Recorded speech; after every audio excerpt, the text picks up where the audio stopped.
Welcome back to the John Gill podcast show. We are super excited to have on our newest guest, Bryan McMahon with Rocket Plumbing. And before we get there, we want to go ahead and thank our partner, Element Studios. That's EL3MENTstudios.com. Go ahead and check them out. They're a full-service media production company based here in Chicago and the surrounding suburbs. Go ahead and check them out. So, Bryan, how are you today? I'm good. How about yourself? I'm doing great. Thanks so much for joining us on the podcast. And it's pretty cool how we met and how we're getting this podcast today going. Absolutely. It's very exciting. Very exciting. Yeah. So tell us a little bit about yourself, about the company, if you could. Yeah, so I am the founder, owner, and operator of Rocket Plumbing. My business is located on the northwest side of Chicago, right in Jefferson Park. Been doing plumbing pretty much since 7th grade. I'm a second-generation plumber through my family bloodline, and been doing it my whole life. Got right out of high school, spent about a year considering college, and then I'm like, you know what, a couple things happened here and there. I needed some money. My cousin who got me into the trade had started his own business. He branched off from his shop and started his own business.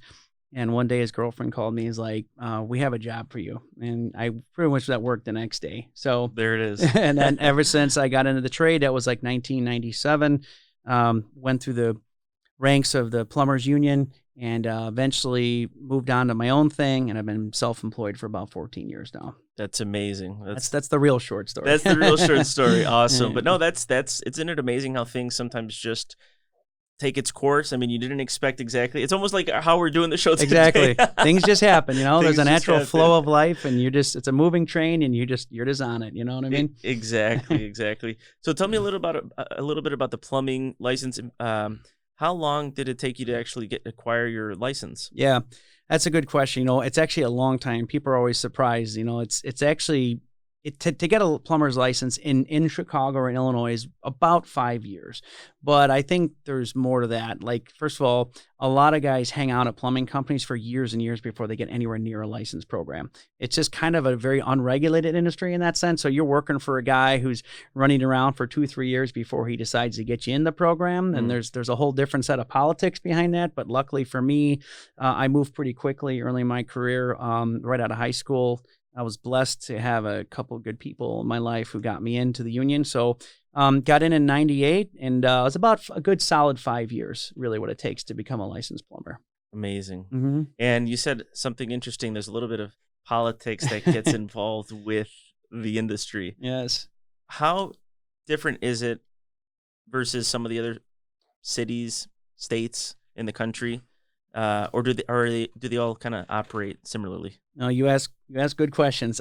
So it's very political. The more dense the market is, the Bostons, the New Yorks, the Los Angeleses, it gets real political. And there's a lot to it. It's a deep topic, but it has to do with my personal opinion. It has to do with, money's at the root of it. It has to do with codes, and it has to do with how stringent the laws are in plumbing in that particular city. So they don't want anyone. It's a very unique trade. They don't want anyone to join up. So there's just some interesting things going on within that. But it's one of those things. I don't think there's a clear way to get in the plumbing business. It's kind of a backdoor thing. Your dad's in it. Some guy at the bar. Your neighbor John does it, and you kind of get ushered into it in a funny way or not. And then at some point or another, you kind of get involved in a state program. It's kind of how it works. Amazing. Yeah, amazing. It sounds like the mob almost. Well, you know what? That's a word that has been associated with plumbing in some cases. But no, it's not that bad. But that's kind of how it goes. I hear you. So now going into the actual technical part of plumbing itself, can you explain to us? I'm going to go to a specific project that I have right now that I'm working out of. Something that's interesting is for a long time, I thought cast iron was something that had to be installed on all the projects. And I thought, because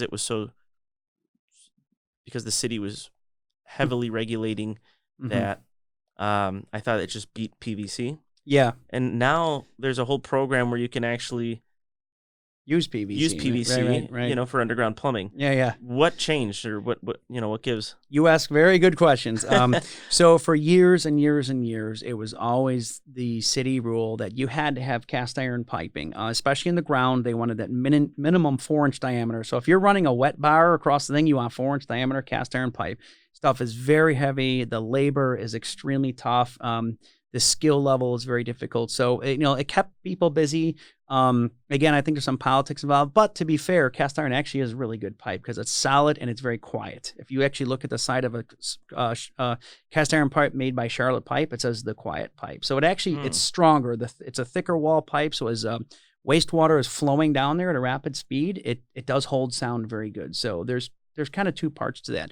However, believe it or not, even in recent history, you were able to use PVC in a 3-flat building. If it was 3 flat or below, you can put cast iron underground and you can put PVC above ground. That's kind of how it worked for years. And then anything commercial was always cast iron piping, and it was always what's called DWV copper piping. So you had cast iron and copper for commercial, residential, you had cast iron and PVC. So that's been around for a while. However, in very, very recent history, and I'm talking like the last, to my knowledge, 2-3 years, they have amended some of the laws, and they are allowing PVC to be installed in the ground, which is kind of a watershed moment for our industry. Yeah, I like it. I mean, it makes sense. When I'm renovating these old buildings, constructed in 1920, 1930, and you're rotting them out. They're rusted. They're falling apart. The scale on the inner wall. Yeah, exactly. But PVC, I feel like 100 years from now, I think you can rot out, and you're not going to have any rusting. Is beautiful stuff, man. It's very forgiving. All you have to do is run your finger on the inside wall of a pipe. All you do is, if you even have a hint of pitch on that pipe and you put a cup of water, it's going to find its way out. It's very forgiving. It's beautiful stuff in that sense, yeah. Amazing. So, okay, well, at least we're on the same page. I love the PVC. Yeah. But again, it is louder. Believe it or not, I live in Lombard, Illinois. I just recently purchased a townhome, and the way my townhome is set up, it's kind of like a Tetris block. I have this part, and it goes down, and then my neighbor has this part, goes up. Okay. Now, what's interesting is that there is her dwelling space is above mine, and there's a soffit in my bedroom that harbors a 3-inch PVC drain pipe. And every morning, I hear a flush, I hear a tub being drained, and I'll tell you, man, it's like it's loud. It's loud. And my whole career, I'm like tasting my own medicine. I've been installing miles of this stuff my whole career. Now I'm tasting it. Like PVC is like haunting me in my own bedroom. So be careful with PVC. It's a loud pipe. It's a loud pipe. If not everywhere, but if it's in the inappropriate spot that happens to be in a living or sleeping space, it's going to be a little tricky to deal with that. Yeah. Well, I mean, I think there can be some safeguards too. I mean, you can probably set up a little bit more insulation. Yes. Insulate a little bit better in some of those areas. I guess that would be the kind of like the trade-off, but it's still not. But like you said, that would have to be planned ahead of time. Yes, and it often isn't, and it isn't. Right, You've got the right idea, but will the builder who's on a cost preventative budget, is he going to do that? Probably not. Probably not. Yeah. Good point. So yeah, that's true. Now, how when you started your company, Rocket Plumbing, how difficult was it to start your book of business? Yeah, that's a good question. I'm an entrepreneur at heart, so I've always had a drive and a knack to drum up business, to get things going. I had some carryover from a previous business venture that I had where I did a lot of new construction.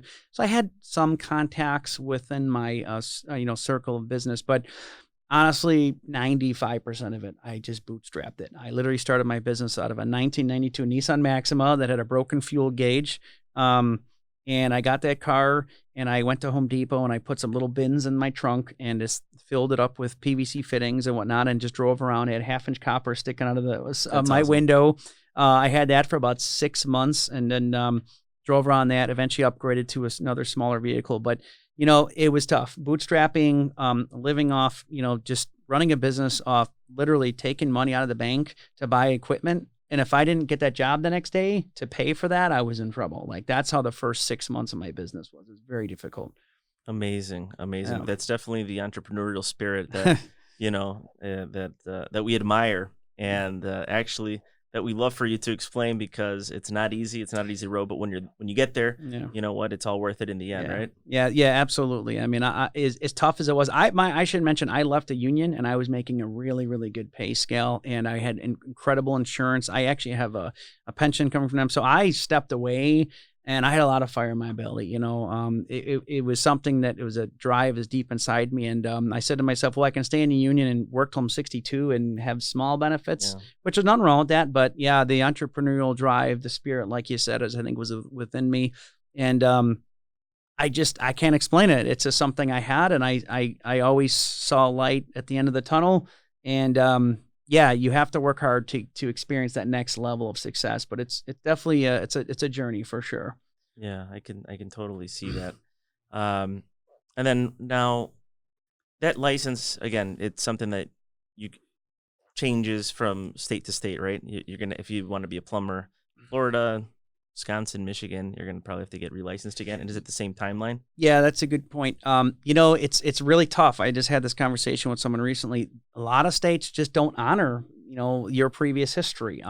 You can, in some cases, and I don't know exactly which states, you can submit forms and kind of become accredited a little bit and carry some of it, your contractor's license, but your individual plumber's license, they do have a travel license that can work. You can kind of go to another company, but so if a guy from Chicago moved to Boston, he could use his license to work for that company, but to start your own business, to pull permits and to get, you know, affiliated with the villages and stuff, that carryover is really tough. So you don't see it. Franchising must be super tough. Yeah, it really is. As a matter of fact, when they're looking for franchise guys, a lot of those businesses, there's like one licensed plumber, and a lot of guys there aren't even licensed because it's so hard to get that one key guy, you know, just to get him in there. So it's tough. Transferring from state to state is almost non-existent for a contractor. Interesting. Yeah. You know, another thing that's been on my mind is with the trade wars going on, how has that affected the price of, you know, cast iron? I know that when I went, there's a, you know, Chinese cast iron versus American. Yes, there is. You know, and there's a big price difference that I saw. Is there a big difference on the quality, really, versus the two? Let's start with that. That's a very astute question. I'm impressed. I really am. Most people would not know to ask that question. You know what?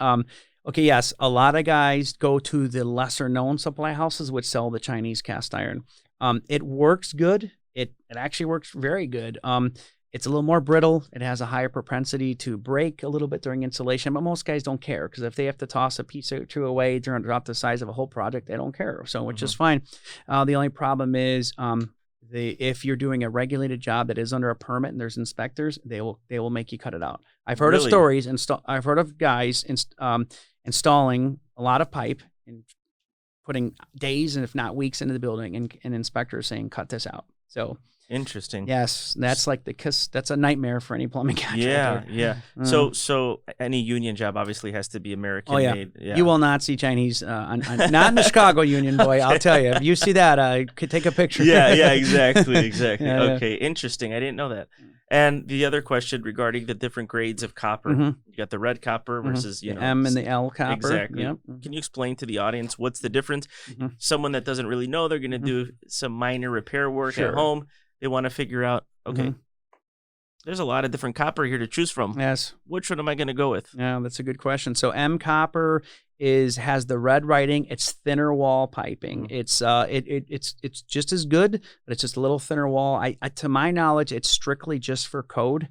It is a little stronger, which, you know, I'm not sure what the exact benefit would be. Why you'd want less, but the L copper is what the blue writing, and it's thicker wall piping, and it is required in the suburbs of Illinois.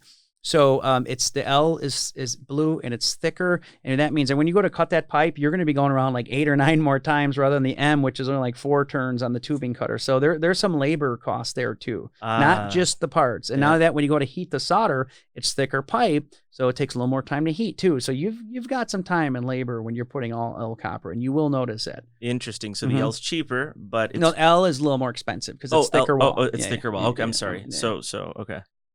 So not only is it more expensive, but your labor cost is more expensive. Interesting. Yeah. If you're in Chicago, M copper is fine. If you're at Home Depot or one of the big box stores, you need to grab a piece or two because you're doing a project in your basement, grab M copper. You're good to go. Interesting. Mhm. Okay. Well, now I know. I've always, the architects. The window. Yeah, the architects typically will. I just saw, I just look at their. I go with their with what they write on the drawings, and then that's yeah.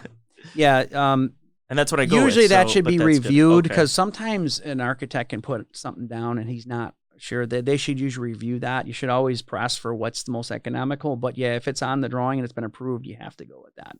Okay. Yeah. You know what? Also, something's going on with the mic. Do you hear that? Like it kind of breaks off in and out a little bit. Yeah. Okay. Yeah, so I did notice that. Maybe we can just bring that a little closer while we're still recording. Sure. All right. Awesome.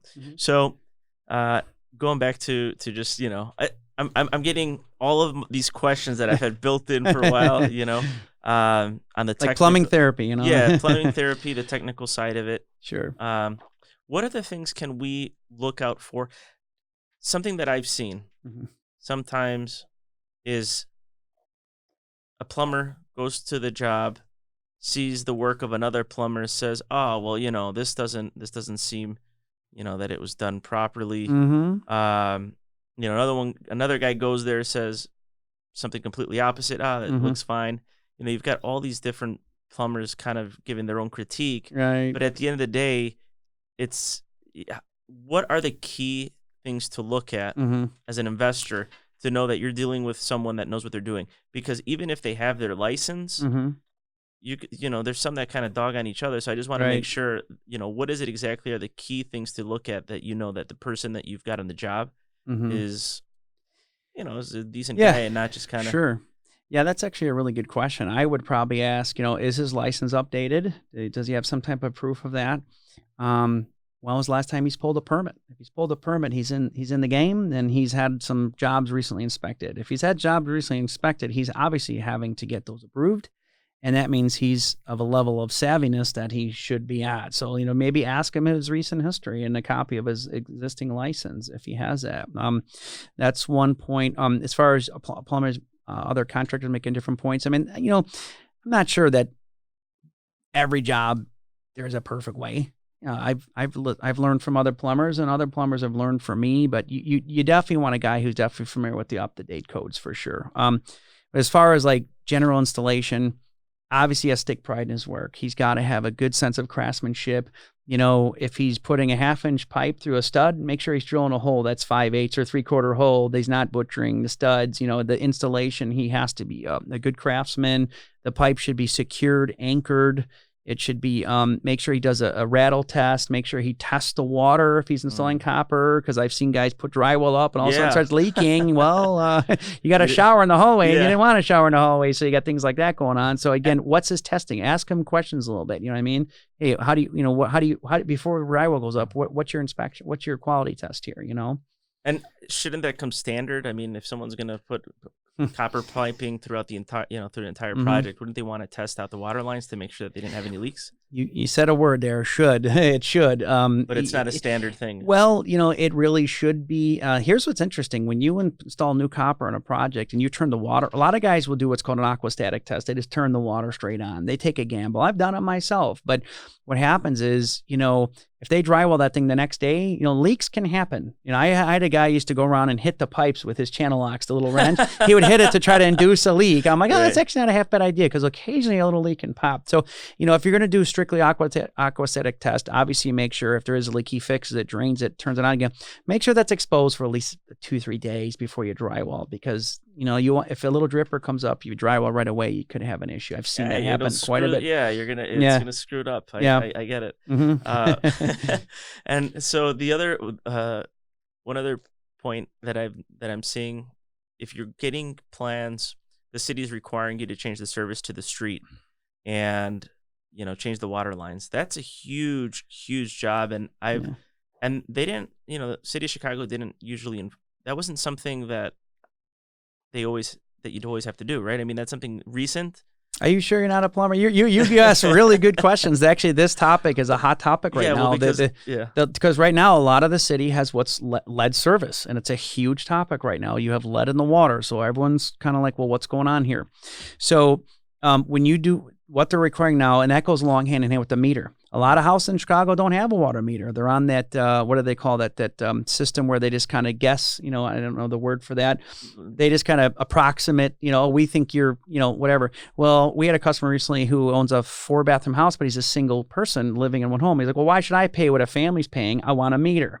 So he calls us to put in a meter. Well, guess what? The city had a meter program that used to allow contractors to install. But now they're shutting it down because, one, they found there was lead in the meter. They weren't being installed and tested properly. Wow. Mayor Lori Lightfoot just put out a big, huge thing on this last July, which you can look up online, that said that whoever was the governing firm that they were doing the science, and don't quote me on this, but they weren't doing it right. So she kind of put the stops on this meter program.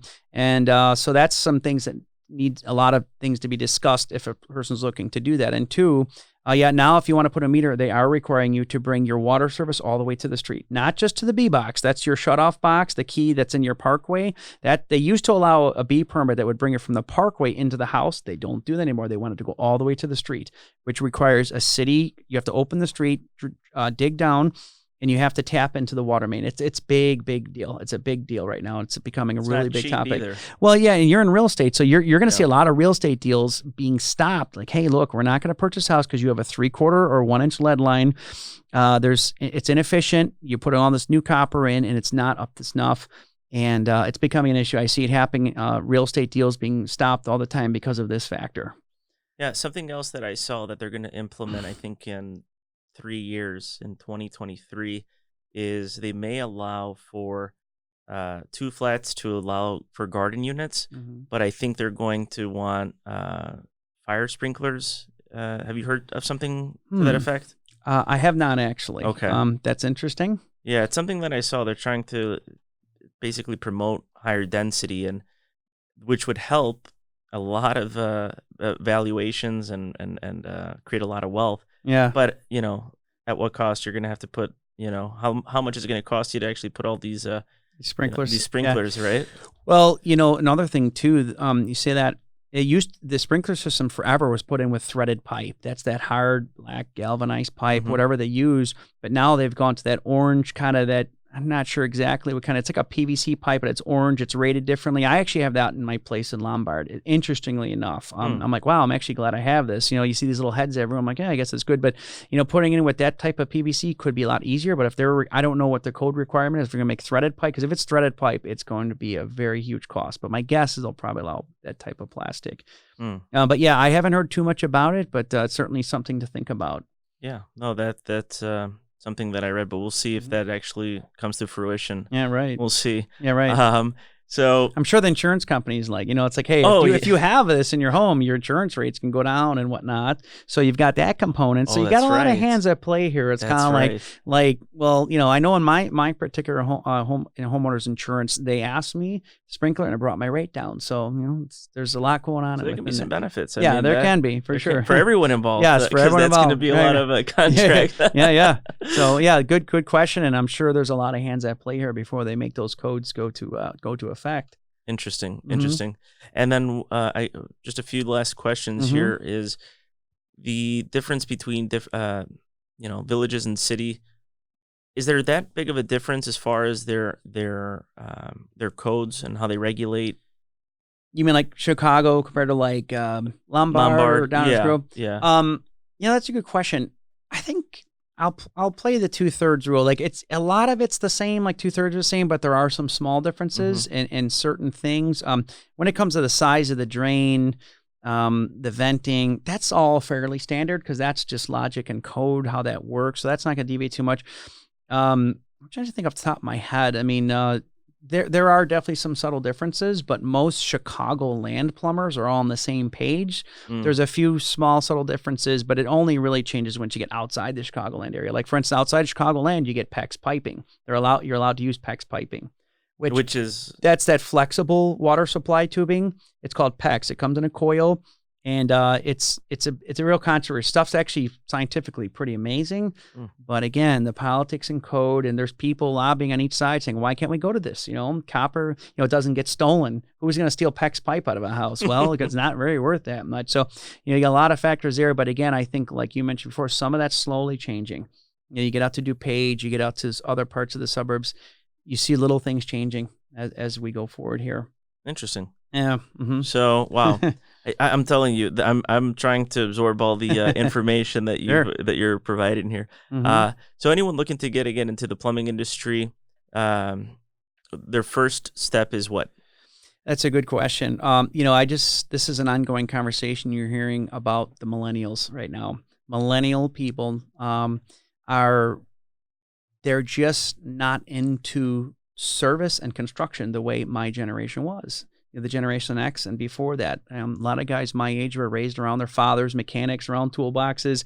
The millennial crowd just isn't. Computers it's computers. They're digital, and they're great. They're geniuses. They're some of the world's future geniuses to be in those things. But will they be able to swing a hammer and use a tape measure and use a screw gun? It's a big topic right now, and I'm actually I have a vested interest. I think it's a great time to be a millennial, to want to get into one of the mechanical trades, whether you're an HVAC, plumbing, or electric. I think it's a great time. Actually, I was asked to go speak at a school about plumbing, actually out in DeKalb recently. Nice. So yeah, I think you asked a great question. I think a lot of some millennial crowd are starting to see it. Okay, hey man, look where I can be in 20 years. I heard a stat recently that there was in the 80s, there was 21,000 licensed plumbers in Illinois, and now I think it's down to 5. No kidding. And where's that only going? All those old timers are dying. Yeah. You mentioned cast iron. I guarantee in 10 years, only a third of plumbers will even know how to install cast iron. It's changing so fast. All the old timers are retiring and they're passing away. And who's going to do it? The Generation X guys like myself can still do it, and we'll have a hand on this, but it's changing fast. So that's when, you look at that code too. There's a lot of factors going on here. Who's doing the plumbing? How can we continue to mandate cast iron piping when we've got 5,000 licensed plumbers when there used to be 20, So it's definitely a big topic for sure. There's definitely demand. I mean, that's something that I can totally see that, there's money, there's tons of money to be made in this industry. And it's just, they got to have the patience. They have to put in the work, the hustle, the grind. And it's a great career path for a young person who wants to learn a trade. It's a great time. And I know they're recruiting guys. And hey, if you're out there and you're considering the military or something else and you want to try a trade, contact either a local contractor. You ask how good. I would just start by contacting a local contractor. Just say, hey, maybe I could be a helping hand, a shop hand. And, they usually start from there. And if they like you, if you have a knack for things, hey, maybe we'll stick you on the field. Yeah. Get with one of the guys 6 months into it, you're kind of in the swing of things. Awesome. That'd be one way I would go about it, That's amazing. That's amazing. Well, let's hear some of the horror stories. You got any horror stories for us? Anything crazy that you've seen? I have a lot of them actually. Well, let's put them. Give me a category like drains. You want to talk about clogged drains? Yeah, let's hear drains. Let's hear some sewer backups. Let's hear. Let's hear it all. I'll tell you. Every one of them is almost a nightmare. One thing I've always said is that clogged drains don't have a stopwatch. They don't know what time of day it is. And it could be. I got a call today at 3:30, drive on my way home, and a guy who owns a laundromat had a major blockage, and he had all his customers in there. They had wet clothes in their washer, loaders, front loaders, and he's just panicking. So we had to get him taken care of. But clogged drains, don't know. Usually the holidays, guests come, there's packing stuff. There's a lot going on there. Public places, restaurants, employees abuse plumbing systems. We go to bars, we go to restaurants. There's stuff in straws down there. I'll tell you one. I won't mention the name of the bar because it doesn't matter. But there's a bar over there on Irving Park and Western. We're doing hydrojetting. So we're jetting the lines. That's where you put the hose, not the cable, but the hose, and you blast the water through at 3,000 psi. This guy wanted to do a maintenance jetting. We go to put the jetter down the 2-inch copper drain behind the bar, and I swear to God, you've never smelled a funk like this in your life. Anyone's never smelled old, nasty, rotten alcohol mixed with soda, and there was glass in the pipe. All the shattered glass when they dump it in there. There was straws, gum. I mean, it was so bad. The cook come running out of the kitchen. He's like, "What happened?" There was this awful cloud of just dead spirits, and it was just terrible. God. And it's lingered for an hour. And this guy's like, "I got someone coming in an hour." I'm like, "Well, I'm sorry. Should have did this earlier." So bars, believe it or not, they get a lot of bad stuff. Doesn't surprise me. Yeah. Doesn't surprise me. Another one, you go to bars late at night down at Wrigleyville. A lot of people they fall into those stalls and they knock the toilet off or the urinal, and I've seen like the water supply just break off and it's just shooting out.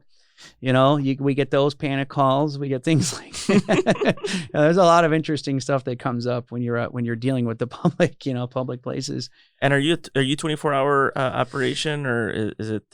We're entertaining it. We've done stuff for our existing. If we have a real special customer who really has a need, we can make exceptions. For the future, we do work late, but 24-hour, we can answer the calls and then we can steer them to the next morning. We do something like that. So if one of our dispatchers answers the phone at 1 a.m.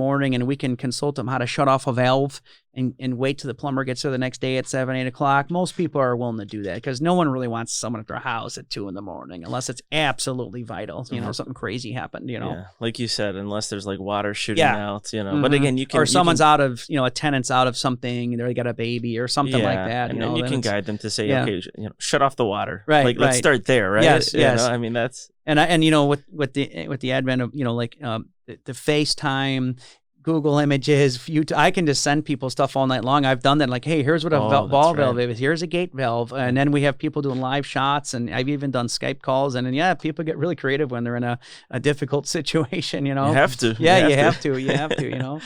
Yeah, that's awesome.